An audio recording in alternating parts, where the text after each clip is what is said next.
5, 4, 3, 2, 1. Êtes-vous prêt à faire exploser YouTube, voire même plus, avoir de bonnes notes, avoir une bonne moyenne en mathématiques en ce qui concerne vos premiers devoirs, c'est-à-dire les fonctions numériques, ou bien même le bac, sortir avec une mention? Voilà une excellente fonction pour faire ça. Donc, avant de commencer, donc, je voudrais vous dire que j'organise des cours en ligne.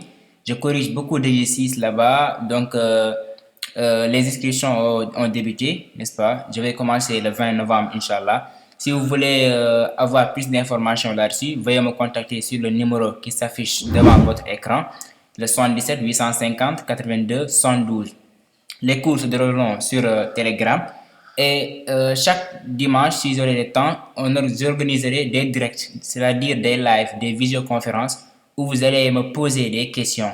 La correction des exercices se feront sous ce format-là, par exemple, vous voyez, ce format-là clair, suivi des audios d'explication. Bonjour à tous, j'espère que vous allez bien. Moi, je me porte bien, alhamdulillah. Donc aujourd'hui, on va corriger un exercice d'application très intéressant qui vient compléter l'exercice qu'on avait corrigé précédemment portant sur les rappels et les compléments sur les limites. Donc l'autre exercice n'avait pas en fait de démontrer par exemple l'équation z est égal à x admet une solution comme ces genres de questions-là, de démonstration de f de alpha est égal à alpha 4 moins 3 sur 3 alpha, ces genres de questions-là, c'est-à-dire il n'y avait pas dans l'autre exercice, mais c'est un exercice vraiment complet. L'exercice qu'on avait corrigé la dernière fois, c'est ça. Je vais vous montrer un peu. Oui, voilà, c'est ça l'exercice en fait. Un exercice vraiment complet. Si vous n'avez pas suivi aussi la correction de cet exercice-là, je la mettrai en haut de cette vidéo-là, voire même à la fin de cette vidéo, comme une fiche. Donc aujourd'hui, on va corriger, comme je l'ai dit, l'exercice d'application. Et aussi, ces documents-là, c'est-à-dire, c'est un document, c'est la leçon portant sur les compléments, sur les limites. Il y a tout ici. Et chaque partie, j'ai fait ici des exemples, comme vous l'avez bien constaté. Et voilà, en fait, je mettrai ça dans le groupe. Donc, si vous êtes concerné, l'inscription c'est à 10 000 francs seulement et la mensualité à 5 000. Ce qui est bon, en fait, dans les cours en ligne, c'est que vous pouvez attendre n'importe quelle heure pour y participer. Ce n'est pas comme les cours de renforcement où vous êtes obligé d'aller, par exemple, chaque 17 heures et vous arrivez à la maison en étant là, c'est-à-dire vous êtes fatigué et vous n'aurez pas le temps de réviser vos leçons. Donc, les cours en ligne, vraiment, c'est top pour faire cela. Maintenant, la première question ici, on aborde la correction. La première question, on nous a dit d'étudier les variations de G. Mais ici, il faut faire très attention quand vous posez ce genre de questions-là. Ne venez pas tracer directement le tableau de variation.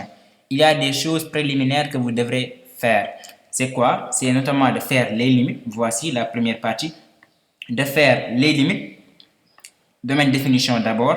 Les limites aux bornes. De faire la dérivée. Après le signe de la dérivée pour après faire les variations. Et enfin, tracer le tableau de variation.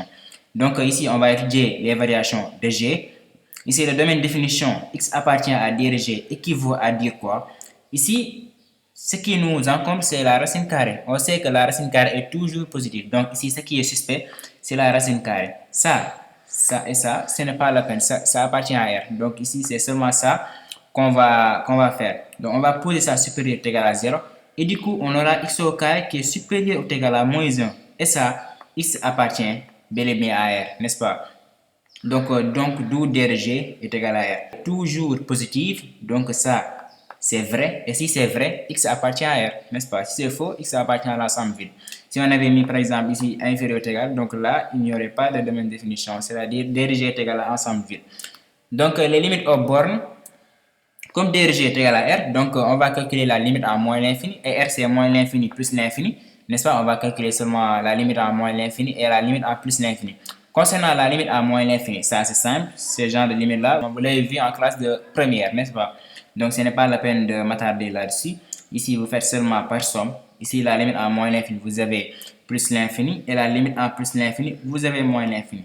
Et suivez vraiment une démarche rigoureuse. Ne venez pas ici mettre directement ça, c'est égal à plus l'infini. Non, non, ça ne se fait pas. Même si vous savez le résultat, faites la démarche. Ici, vous voyez ce que j'ai fait. La limite à moins l'infini de 1, ça fait 1. La limite, ça fait 1. La limite de lorsque x tend vers moins l'infini de moins x racine carrée de x1 plus x au carré, ça fait plus l'infini.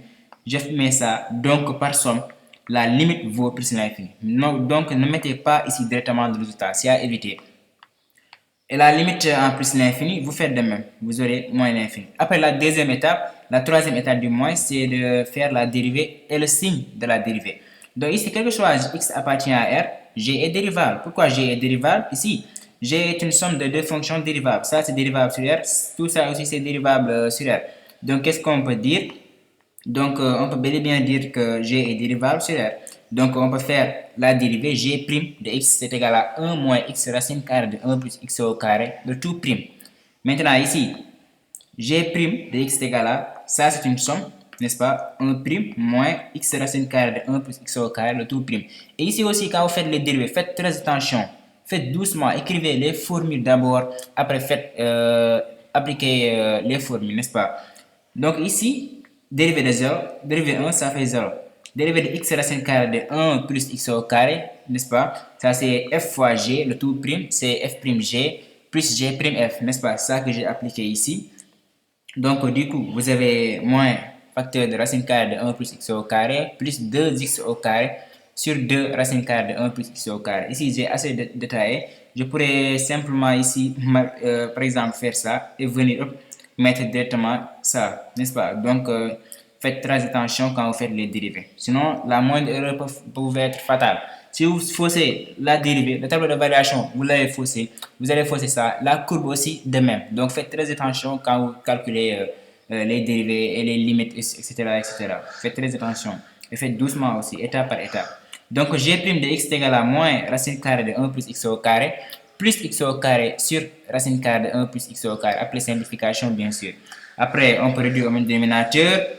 Du coup, ici, quel que soit x appartient à R, on a g' de x est égal à moins 2x au carré moins 1 plus x au carré. On est d'accord? Donc ici, voici le conseil que je vais vous donner. Ne sautez pas d'étape pour calculer les dérivés. La moindre erreur peut vous faire fausser votre tableau de variation, ainsi les questions qui s'en suivront. Donc, faites très attention quand vous faites les dérivés. Écrivez d'abord les formules avant d'appliquer, n'est-ce pas? Ici, le signe de la dérivée, c'est quoi? Ici, quel que soit x appartenant à R, on a g' de x est égal à moins 2x au carré moins 1 sur racine carrée de 1 plus x au carré. Et ça, le signe va dépendre de ça, car ça est toujours positif, la racine carrée est toujours positive. Mais quand vous voyez moins 2x au carré moins 1, ça c'est bel et bien négatif, n'est-ce pas? Le signe est négatif. Pourquoi le signe est négatif?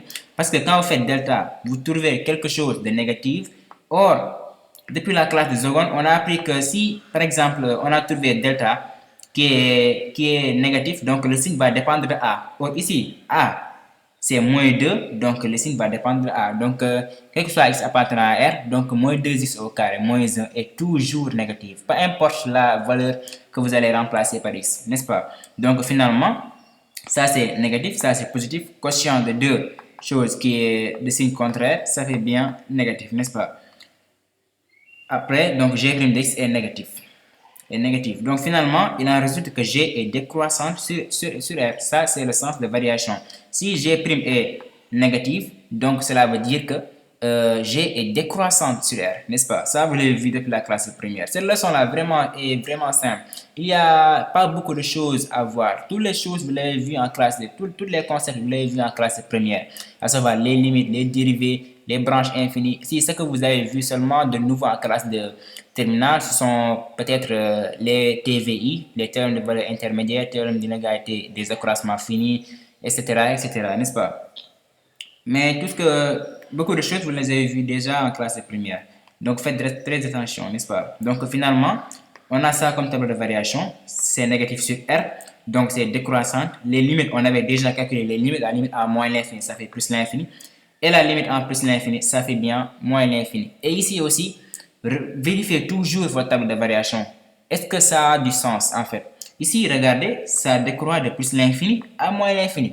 Donc, c'est logique. Par contre, ici, si vous avez trouvé moins l'infini, ici, plus l'infini, c'est pas évident du tout. Là, vous allez remonter aux questions précédentes et vous allez voir là où vous avez fauté en fait. Vous avez fait des erreurs. Donc, faites très attention ici.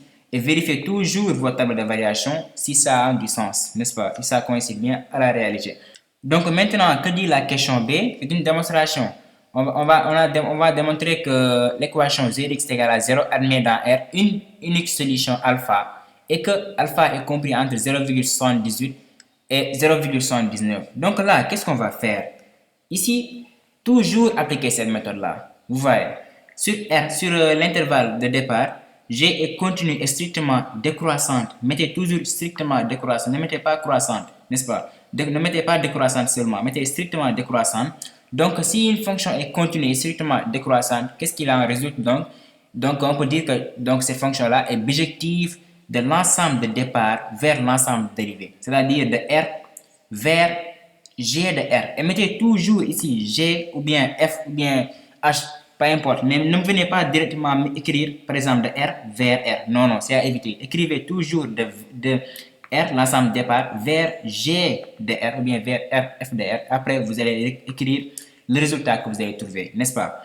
Après, or, 0 appartient bel et bien à l'ensemble dérivé, c'est-à-dire à R. Donc, qu'est-ce qu'on peut dire? Donc, l'équation z est égale à 0 admet une solution alpha dans R. C'est ça, en fait, la bonne démarche, c'est ça. Pour déterminer ça, on applique seulement le théorème des valeurs intermédiaires. Hein.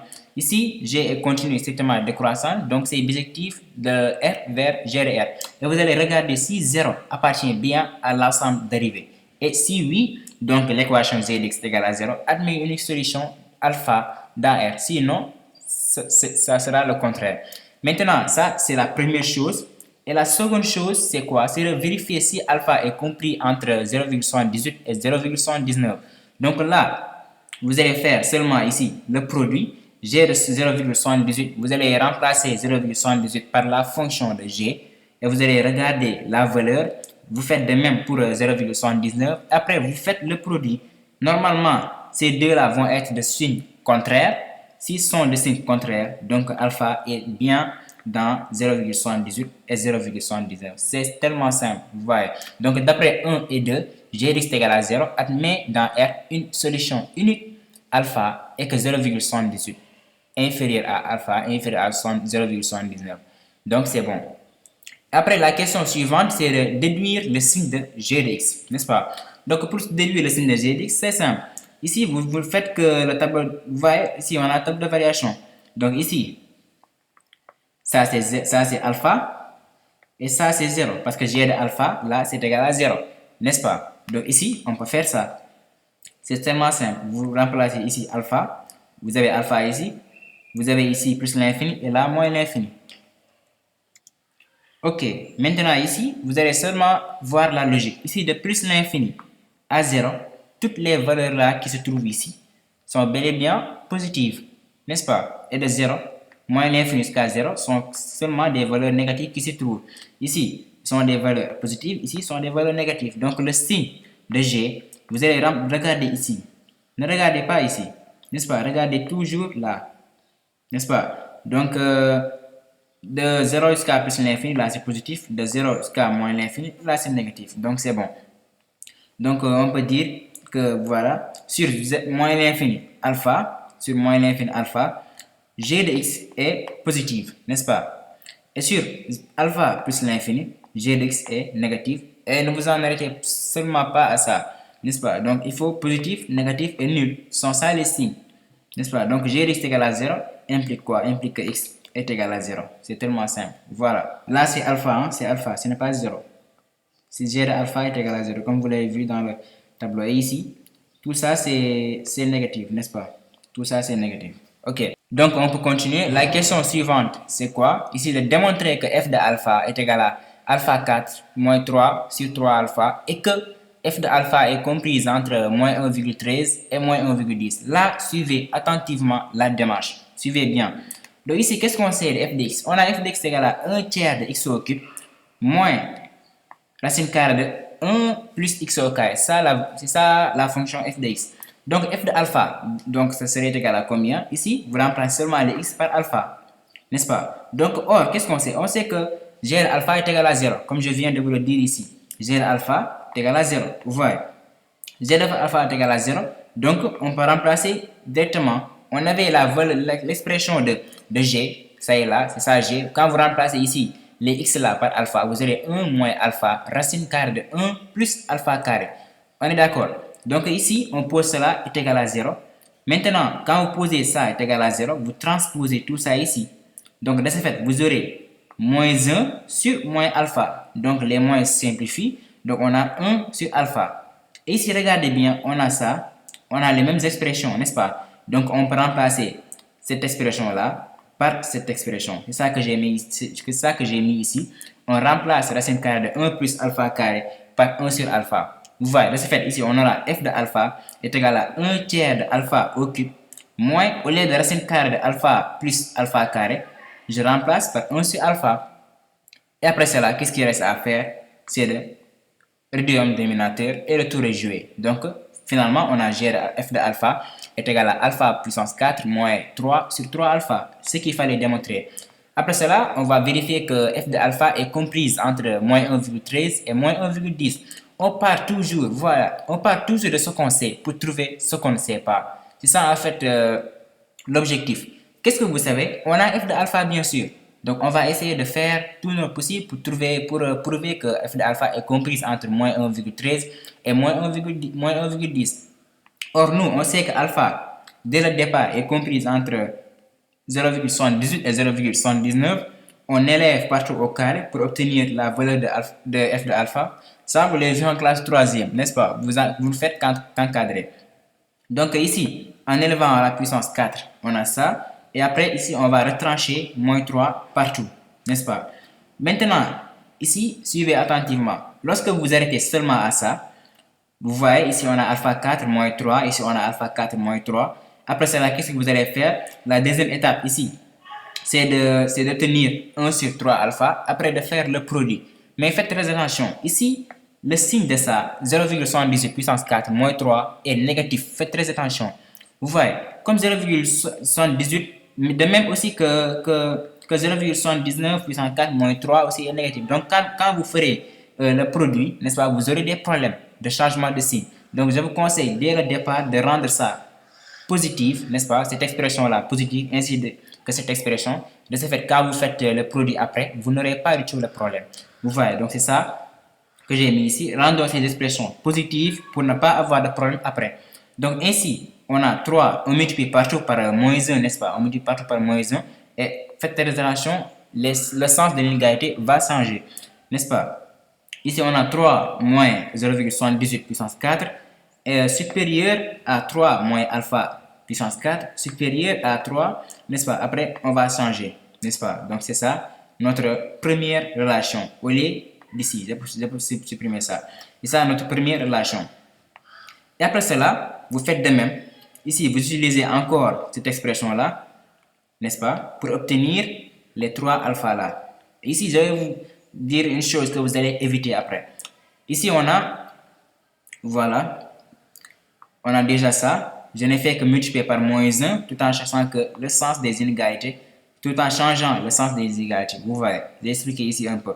Donc de plus, on a ça. 3 fois 0,78 inférieur à 3 alpha, inférieur à 3 fois 0,79. Je n'ai fait que reprendre ça et multiplier partout par 3 alpha pour obtenir ça. Maintenant, il y a des élèves arrivés à là, il faut dire directement par quotient. En encadrement, il n'existe pas de quotient. Is, produit, addition, n'est-ce pas? Donc ne dites pas par quotient. Certes, il y a des profs qui laissent passer ça, mais il y a des profs qui ne tolèrent pas ça. Donc ne dites jamais par quotient. Dites par multiplication quand vous voulez faire une division. Donc en faisant l'inverse, bien sûr, n'est-ce pas? Donc aussi, il faut savoir qu'en faisant l'inverse, le sens des inégalités va changer aussi. Comme si vous faites multiplication, ou bien multiplication par signe qui est négatif, n'est-ce pas? C'est ça. On a les mêmes règles. Donc, en faisant l'inverse, on a ça. Après, on va changer le sens des inégalités. Ça, c'est notre deuxième relation. Ça, c'est notre première relation. Donc, pour obtenir f de alpha, on va faire la multiplication, n'est-ce pas? On va faire le produit. Donc, par produit, 1 et 2 donne quoi? Ici, on a ça comme 1. Quand on fait le produit, on aura 3,79 au puissance 4 sur 3 fois 0,79. On est d'accord. Maintenant, quand on fait le produit de ça par ça, on a 3 virgules, on a 3 moins alpha 4 sur 3 alpha. De même, quand on fait le produit, on a ça. On est d'accord, vous voyez. Mais ici, on n'a pas encore f de alpha. Or, f de alpha, nous, c'est alpha puissance 4 moins 3. Or, nous, ici, on a 3 moins alpha 4. Ce qu'on va faire, c'est de multiplier partout par moins 1 pour essayer ici de changer le signe afin d'obtenir alpha 4 moins 3, n'est-ce pas? Donc, c'est ça que j'ai fait ici. Ici, faites aussi changer le sens des inégalités, bien sûr. Donc, finalement, ici aussi, vous avez multiplié partout par moins 1 pour obtenir f de alpha. Donc, c'est ça qu'on nous a demandé, en fait, de démontrer. Vous voyez, il faut seulement suivre des étapes. Et ici aussi, je vais vous donner un conseil. Arrivé à là, vous voyez, non, c'est ici. Ne laissez pas ça comme ça. Vous voyez, c'est beaucoup plus simple. Ici, on a alpha 4 moins 3. Vous allez vous dire, donc, vous allez faire après par produit. Mais vous aurez des problèmes, car ça, c'est négatif. Ça aussi, c'est négatif. Les deux expressions-là sont négatives. Donc, quand vous faites le produit, les sens des inégalités vont changer. Donc, pour ne pas changer beaucoup de fois les sens des inégalités, je vous conseille de rendre ces expressions-là positives. De ce fait, vous n'aurez pas du tout de problème. On est d'accord? Donc, j'espère que vous avez bien compris ici. Attention, vous voyez ce que je vous disais. En encadrement, évitez de dire par quotient. C'est la raison pour laquelle j'ai multiplié par l'inverse. Vous voyez. Ici, j'ai corrigé en même temps aussi. J'ai fait quelques conseils ici à travers la correction. Donc, vous avez intérêt à accéder au cours en ligne pour recevoir ce genre de correction-là. Maintenant, on arrive à la question 2a. Que dit la question 2a? C'est de démontrer que l'équation g de x est égal à x, voilà, admet une unique solution bêta, telle que bêta est comprise entre 0,4 et 0,5. Là, faites très attention. Ici, on a g de x est égal à x. On n'a pas g de x est égal à 0. Si on a g de x est égal à lambda, par exemple, on allait dire, on va faire seulement, comme à l'amiable, on va étudier la bijection, vérifier si 0 appartient à l'ensemble dérivé. Après, on va tirer directement une conclusion que g de x est égal à 0 admet une solution. Par contre, ici, on a g de x est égal à x. Par contre, ici, qu'est-ce qu'on va faire? On va poser, n'est-ce pas? On va poser z de x moins x est égal à h de x. Pourquoi ça? Ici, g de x est égal à x. Cela implique quoi? Cela implique que g de x moins x est égal à 0.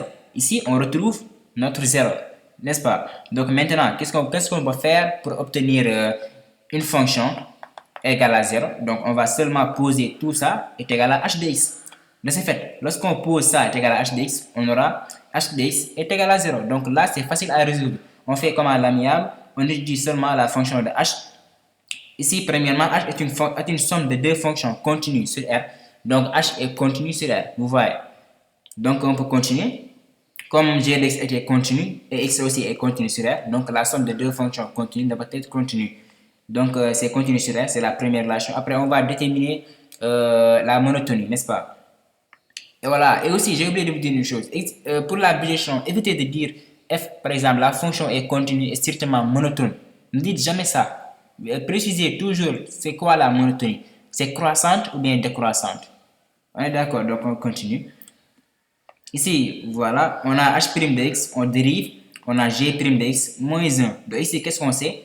G' était négatif, n'est-ce pas? Si vous vous souvenez bien, dans le tableau de variation, on avait partout moins, n'est-ce pas? Parce que le signe dépendait de A, or A c'est égal à moins 2, donc c'était par exemple, c'était négatif partout. Le signe était négatif. Donc on peut continuer. Donc comme ça est négatif, cette expression-là est négative, donc tout ça va être négatif. Pourquoi ça? Ici, cette expression, prenez par exemple n'importe quelle valeur pour G', quand vous retranchez moins 1, ça va être toujours négatif. Par exemple, moins 2, moins 1, c'est négatif. Moins 4, moins 1, c'est négatif, n'est-ce pas? Donc, h' de x est négatif. Quel que soit x appartient à R. Donc ici, qu'est-ce qu'on peut dire comme conclusion? Si h' est négatif, donc h est strictement décroissant sur R. Ça, c'est la deuxième relation qu'on a. Donc, d'après 1 et 2, h est bien bijectif parce que c'est continu et strictement décroissant. De R vers f de R c'est égal à R, n'est-ce pas? Donc, après cela, or 0 appartient à R, l'ensemble dérivé.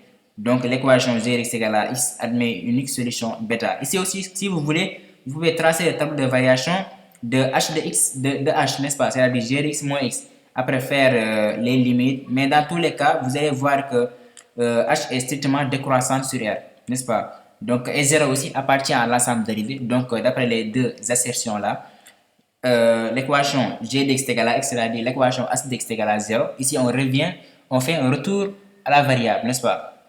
Donc, admet une unique solution, bêta. Après, on va vérifier que bêta est comprise entre 0,4 et 0,5. Là aussi, c'est simple. Vous ne faites que le produit. Ici, vous voyez, ici, on a 0,169. Ici, on a moins 0,59. Quand vous faites le produit, ça va être négatif. Donc, bêta est bien dans 0,4 et 0,5. Par conclusion, ici, l'équation g est égale à x admet une unique solution bêta telle que 0,4 inférieur à bêta inférieur à 0,5. J'espère que vous avez bien compris ici. Quand vous avez ce genre de questions-là, g de x est égal à x, n'est-ce pas? Pensez toujours à faire un changement de variable, n'est-ce pas? Donc, de ce fait, vous allez étudier seulement cette nouvelle fonction-là, tracer après la table de variation si c'est nécessaire, après de voir si 0 appartient bien à l'ensemble dérivé et de tirer une conclusion. C'est tellement simple. Donc, la question suivante, c'est quoi? Étudier le sens de variation de G' que représente le point I01 pour la courbe CG. On va faire seulement la première partie. Donc, pour la deuxième vidéo, la dernière vidéo, on va attaquer la partie B. Donc, ici, qu'est-ce qu'on va faire? Sens de variation de G'. Lorsqu'on vous demande une telle question, vous calculez la dérivée seconde, n'est-ce pas? Ainsi de suite. Par exemple, ici, on a demandé sens de variation de G'. Si on demandait le sens de variation de f, qu'est-ce qu'on va faire? On va calculer f' bien sûr, après tracer la table de variation, n'est-ce pas? Après f', après f. Par contre, si on dit le sens de variation de g', là aussi vous allez calculer g seconde. De ce fait, vous tracez la table de variation avec g seconde et g' pour avoir le sens de variation de g'. De la même manière, quand on vous demande le sens de variation de g seconde, vous allez calculer, vous dérivez 3 fois g. Après, vous allez faire la table de variation, g 3 fois, n'est-ce pas, après g seconde. C'est tellement simple.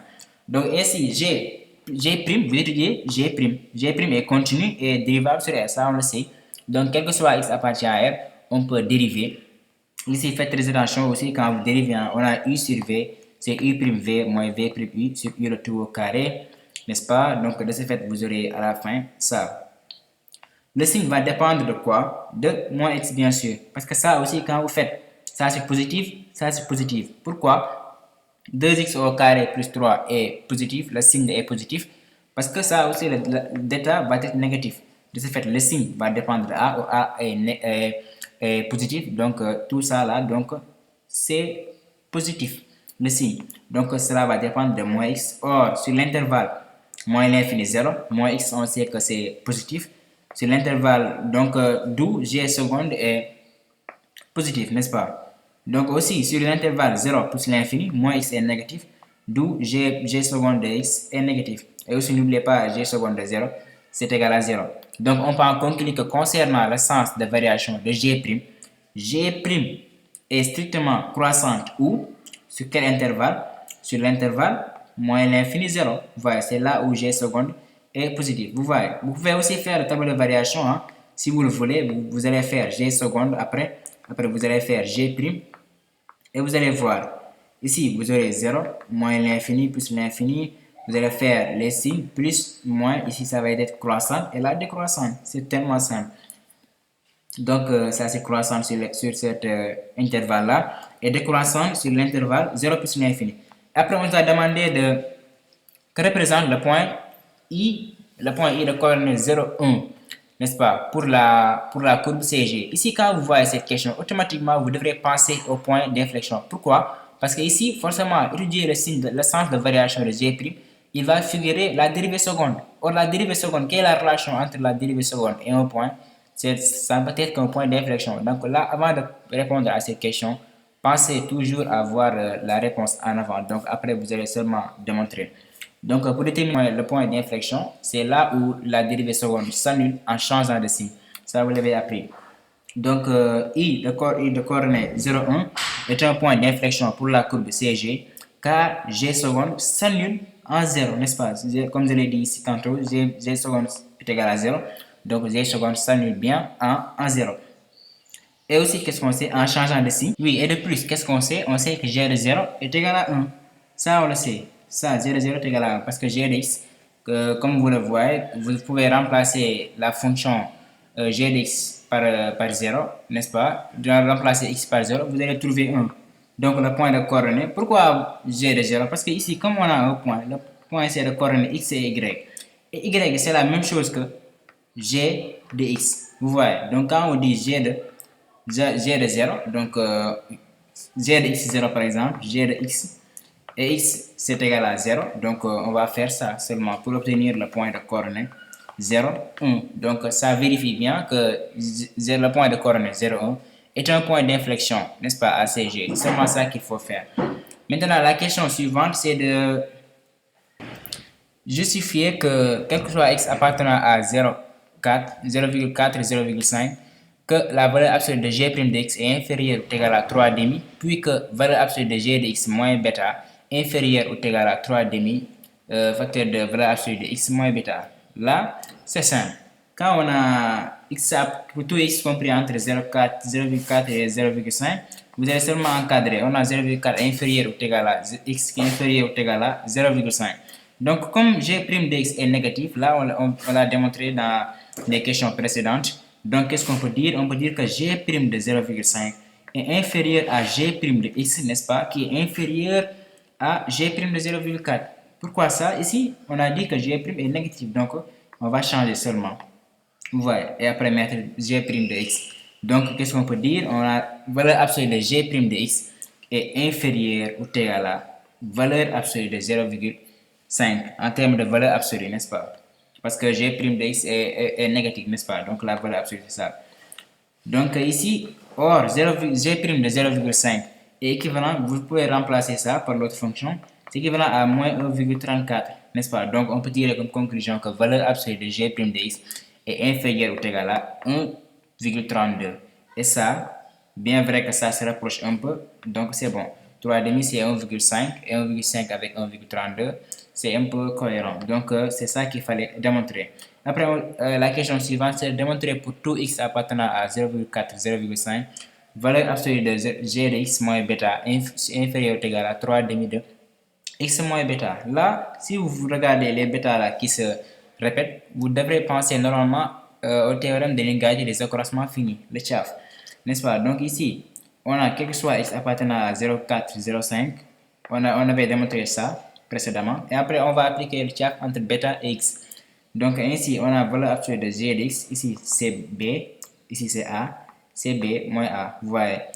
F de b moins f de a, valeur absolue de f de b moins f de a inférieur ou égal à m de b moins a. Ça c'est la formule en fait. Donc ça que vous allez appliquer, on avait même vu ça, vous voyez c'est là. C'est malheureusement dans l'autre chaîne, vous voyez c'est ça cette formule là. Si on a f' de valeur absolue de f' de x inférieur ou égal à m, alors pour tout a et b, éléments de i, on a valeur absolue de f de b moins f de a qui est inférieur ou égal à m de valeur absolue de b moins a. Ça seulement qu'on a appliqué ici. Du coup, ça, c'est g de b, c'est égal à g de bêta est égal à combien? C'est égal à bêta, bien sûr. Donc, g de bêta est égal à bêta. Donc, on peut remplacer g de bêta là par bêta. Du coup, on a ce qu'on nous a demandé de démontrer, ce qu'il fallait démontrer. Donc, on s'en arrête là. Il reste la dernière partie B. La prochaine vidéo, on va essayer de corriger ça pour éviter que cette vidéo-là soit longue. Donc, si la vidéo vous a plu, n'hésitez pas à la liker, n'est-ce pas, pour contribuer au développement de notre chaîne et à vous abonner aussi si vous n'êtes pas encore abonné à la chaîne et d'activer la cloche de notification pour rester informé de nos futures vidéos. Donc, je vous donne rendez-vous prochainement dans une autre vidéo. D'ici là, portez-vous bien. Ciao.